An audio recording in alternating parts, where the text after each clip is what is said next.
have to worry about the computer.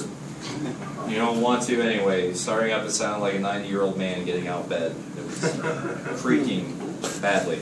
All right, so information you're going to need to record. There are 3 different thermocouple readings which you're going to need. First is thermocouple that goes to the Stirling cooler head.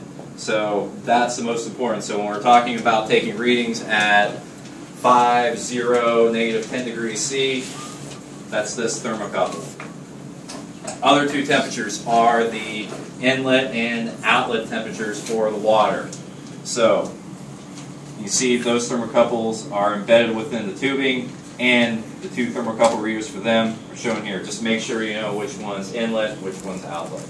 Otherwise, your energy balances are going to they're going to be reversed. Other pieces of information for the transient system.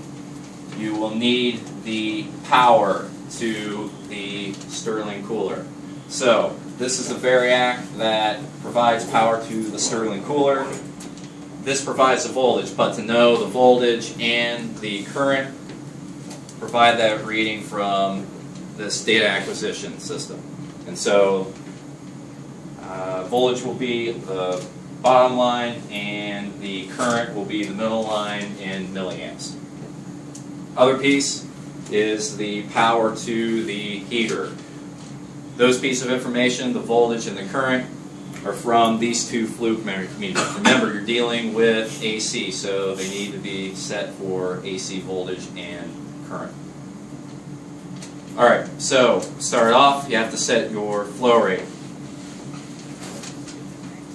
So turn water on the system,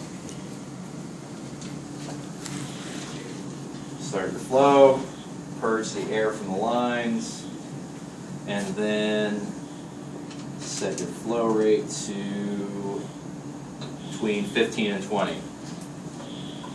So determine your flow rate, you take your output, and time how long it takes to fill a 100 milliliter graduated cylinder.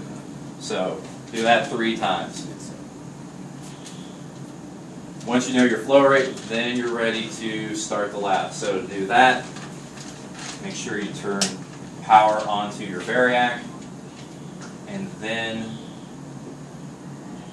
increase power supply to the Stirling cooler. So take it up to about 80 volts. Don't do that immediately. Just don't take the knob and turn it up to 80. That can actually damage the cooler. So take it a little bit slow. You don't have to be, super slow, but don't go too fast. So voltage to the Stirling cooler, bottom line. Current to the Stirling cooler, middle line. So once we have that, this is where we have to pay attention to the temperature. So since we just ran this, obviously we're not going to be at room temperature. So it's going to start out around -20. The temperature is going to drop quickly. So when you're setting up the lab, and turn this off for a second. So when you're setting up the lab, make sure each individual knows the information that they're going to record, because it's going to go quickly. Probably are going to have to maybe repeat it 2 times, maybe a third. Make sure you have all the information. If you do that, allow the temperature of the system to increase. So let's say you missed data points around, let's say, -10 degrees C. You don't have to wait for the system to go back up to room temperature. Allow to go to, say, 0, 5 degrees C, and then start from that point. What we're trying to do is to obtain realistic power values around that temperature set point. So we need to make sure that we have at least enough runtime before that temperature set point to have useful data. Okay, so once you've completed the transient piece of the lab, you have that data, now you're ready for the equilibrium portion. And so equilibrium portion is where we turn on power to our heater.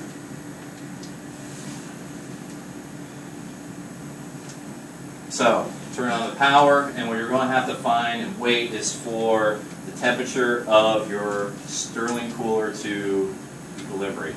So we're shooting for around minus 20 degrees C. So if you arrive at a steady state temperature of around minus 22 or minus 18, that's perfectly fine. We just want to make sure that it's steady state when you take that data to complete the energy balance.